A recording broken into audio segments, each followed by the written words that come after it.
Michael Ian Black, everyone! But before children, before that was really a thought in our heads, I entered marriage with some trepidation, as you should. And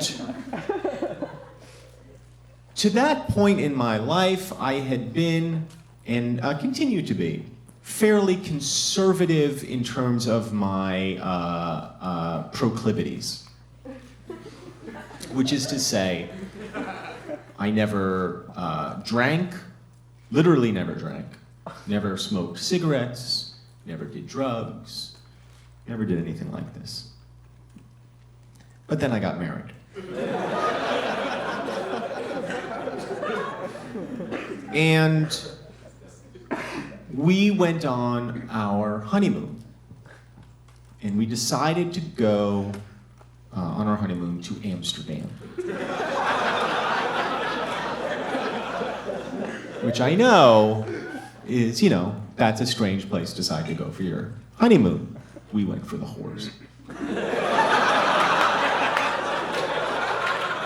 They're there.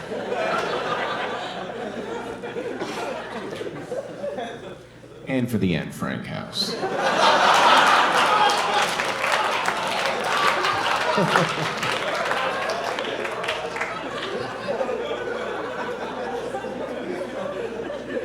So while we're online at JFK Airport to board our flight to Amsterdam, it's an overnight flight, and we're flying coach because we're poor. And we get up to the counter, and the woman at the KLM station is punching in the thing, and she looks up, and she goes, "Are you on your honeymoon?" And I'm like, "Does it say that on the computer? How do you know that we're on our honeymoon?" She goes, Your rings are sparkly and bright, and they look brand new." And we say, "You're very observant. We just got married. We're going on our honeymoon to Amsterdam." She goes, "Anne Frank house?" She didn't say that. So we go, "Yeah, we're going on our honeymoon." And she goes, "Congratulations." And then, she does her little thing, and she hands us our tickets, and we say thank you, and then we look down, and we realize she's upgraded us to first class. And I know, and we're like, "Wow, that was fantastic. Thank you so much." And she's like, "Have a good life, have a good life, have a good marriage." I'm like, "Great." So I've always wondered if you've ever seen the 747s, huge planes, there's like a little bubble on top of the plane where there's like a second story. And I always wondered, what's up there? Well, when you're in first class, you find out. Turns out, when you get up there, what's up there is magic. It could not be cooler. It's just like a little salon where there's just, sofas and divans scattered about haphazardly, and mink stoles everywhere, and topless stewardesses going around giving you foot massages. It's just great up there. It's just, you get your own chair, and it goes back, and then as soon as you get in, they come in and they give you a bag, and it's filled with gifts. There's like little slippers that you can put on, and an eye thing, and then there's collectible earthenware, which surprised the hell out of me, that there would be Delft earthenware collectibles filled with liqueur. And they just give you. "Thank you very much, and enjoy your earthenware." And the flight, honestly, could not have lasted. I mean, it could have gone on forever. I could still be up there, and I would be happy. It was just a cocoon of marvelousness for 7 hours, and then it lands, and you're almost disappointed when you have to leave and go to Europe. You know what I mean? You're like, "Oh, Europe can't compare to this," and it didn't. I mean, it was fine. It was lovely, and we we were swapping apartments with a couple, which is how we could afford the thing, to Amsterdam. And they had this nice apartment, kind of overlooking this little canal, because Amsterdam is filled with canals. And the first thing I do when I get to the apartment is we sort of put down our stuff, and then we're a little jet lagged, and I think to myself, you know, this is a Dutch couple that we're renting from. I'll bet you anything there are topless pictures of the hostess. Because they're Dutch, you know what I mean? It's just like, it's gotta be. Go to the photo albums. There are. Look at those for a little while. And I'm feeling like this is a really good honeymoon. And we're there for like a couple days, going to, you know, little shoppies and eating little Dutch sandwiches and going to art museums. And there's something sort of gnawing at me. And we walk through the red light district, you know what that is, and it's, you know, it would rival Deke's experience of least erotic place. There's nothing erotic about, you know, just chicks in windows going. It's not great. But it's gnawing at me because I'm like, you know what? I'm here. I should get high. Like, I should do that. So I say to my wife, on like our last night there, I'm like, you know what we should get high. And she's cool. She's like, okay. She's really cool, you guys. And we just had this big Italian dinner, and I was like, take me to the place where you get high. I'm saying this to my wife, and like she knows, but because she's gotten high before, she's an expert in my eyes. So she takes me to one of the coffee shops, which are in the red light districts, and that's what they call them in Amsterdam, where you get high. There's just these, you know, shitty little cafes. There are, you know, red walls and Bob Marley posters up and terrible music playing. And there's always a passed out, unconscious American somewhere who could not handle his pot. Some sort of, you know, just douchebag guy who just can't get over the fact that there's pot there and he just ingests too much. That's the place we go, one of those places. And we get a space cake, because I've never inhaled and I'm afraid to inhale things. I just don't know how to do it. And you guys know, I mean, that's all you do. They're just these brownies that are, you know, half chocolate, half lawn clippings, and you just choke it down. And they're horrible. They taste horrible. And I'm waiting for it to kick in, and waiting. And 20 minutes goes by, half an hour goes by, nothing is happening. And I say to my wife, do you feel anything? She's like, I don't know. She's like, be patient. I'm like, I'm being patient. Nothing's happening. Another 10 minutes goes by. I'm like, I don't think this is working. She's like, I feel okay. Well, I'm like, well, it's not working for me.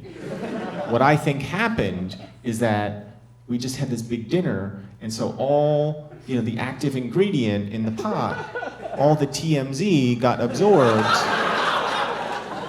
into my food, and it's not gonna work. I'm like, go get a joint. And I'm making her do everything. And she's like, are you sure? Because we just had the space cake, and I think it's gonna work. If you just give it, I'm like, just get the fucking thing. Because that's how I talk to her. And she goes, and she buys a joint. And I'm like, you have to teach me how to inhale, because I've never smoked anything in my life. You have to teach me. She's like, it's really easy. You just, and then you hold, and then you let it go. And I go, okay. And I go, and I hold. And then I, you know, cough uncontrollably for about 3 minutes.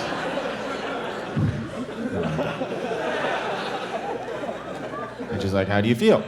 I'm like, I don't feel anything. It's not working. She goes, it's just, try it again. I'm like, yeah. It's not working. And she's like, well, I'm high. I'm like, I'm not. It's not working. Pot doesn't work on me. So what starts off as a joint like this, slowly gets smaller and smaller as I'm smoking it, going, it's not working. It's not working. It's not working. And then she says something to me, in regards to my inhalations, which is the first time she has said this to me during our marriage, but she will subsequently repeat it every day right up until the present. At a certain point, she goes, "You're not doing it right." Like, well, how the fuck else am I supposed to do this? I'm breathing, like I know how to breathe, like that's breathing. I'm like, it's not working. And then, all of a sudden, I hear somebody screaming. Like really like screaming, like murderous, like and she's like fear. And it's a woman, and she's screaming, "He's dead! Oh my God, he's dead! He's dead! He's dead! Oh my God, he's dying! He's dead!" And I'm like, what the fuck is going on? And then I realize I'm unconscious.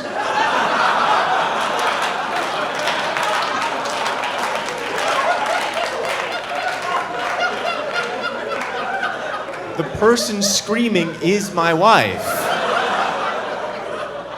I have now become that asshole American passed out in the front of the coffee shop because he could not handle his pot.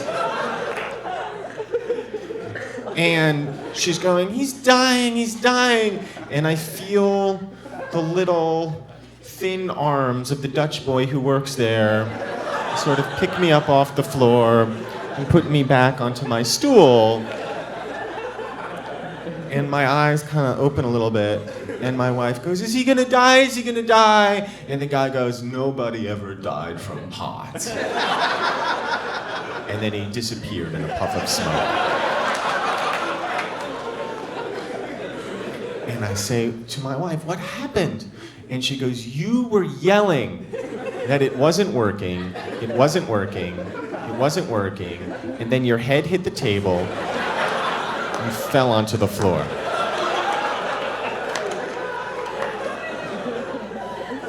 And I said, "That doesn't sound good." She's like, "It wasn't." So we agree to leave, and we get up, and we walk out, and we walk back to the apartment where we're staying, except that she's walking, and I am walking like a panda bear.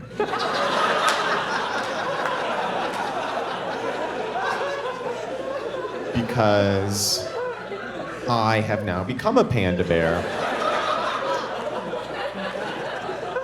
which is a surprise to both of us. Well, that's what it is. I'm a panda bear. And, it sounds cute and whatever until you realize, like, it's late at night. And even, like, during business hours, like, you get the munchies when you ingest this stuff. And when you think you're a panda bear, it's, like, really complicated because you cannot find bamboo in Amsterdam at that time of night.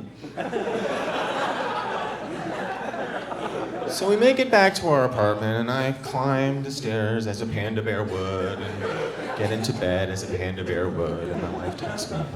And then I wake up like 8 hours later, and I am still a panda bear.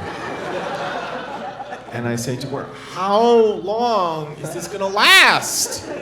And she says, "It'll stop soon." And it doesn't. It goes on for almost the whole day, and we have to go to the airport because it's time to return to America now. Changed people. And we go, and we're haggard, and I am still semi-panda, and we walk up to the KLM people, and I say, "Show them your ring."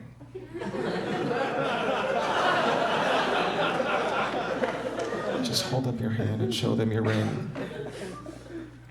And we kind of walk up like this. And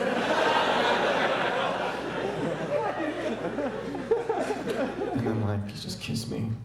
She's like, "I don't want to." I'm like, "I don't want to kiss you either. Just kiss me. Pretend that we're still in love." We're haggard and tired.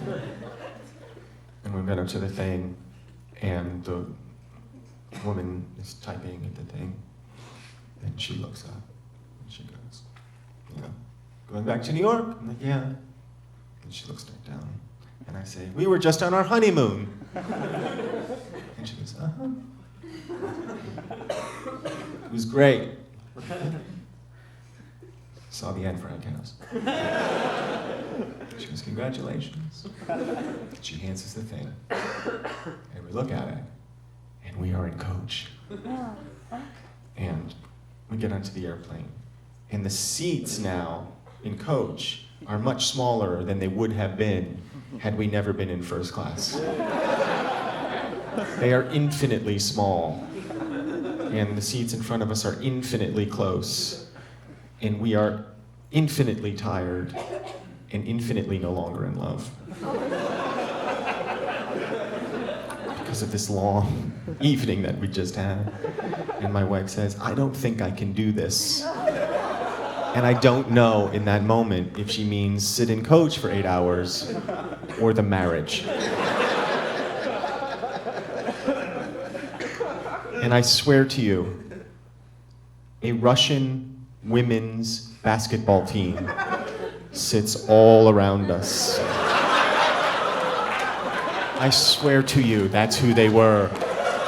I'm not, they're the biggest people, male or female, I have ever seen. And they are Russian, and they play basketball. And there's a stereotype about Russians that all they do is drink. I am here to report to you tonight that that stereotype is absolutely true. And it was the most awful 8 hours of my life. And I thought to myself, having survived that, and having survived this long, infinite evening of just tripping out of my mind on pot, and being exhausted, and coming back to our shitty New York apartment, and thinking to myself, if we can survive this, we can survive anything. And we landed at JFK, and we got off, and feeling pretty good, and feeling like, my God, we survived this, and we're starting to laugh about it, and we can survive anything. And this goes back to Deke, because a couple years later, we had children. And that was so much worse. Thank you guys very much.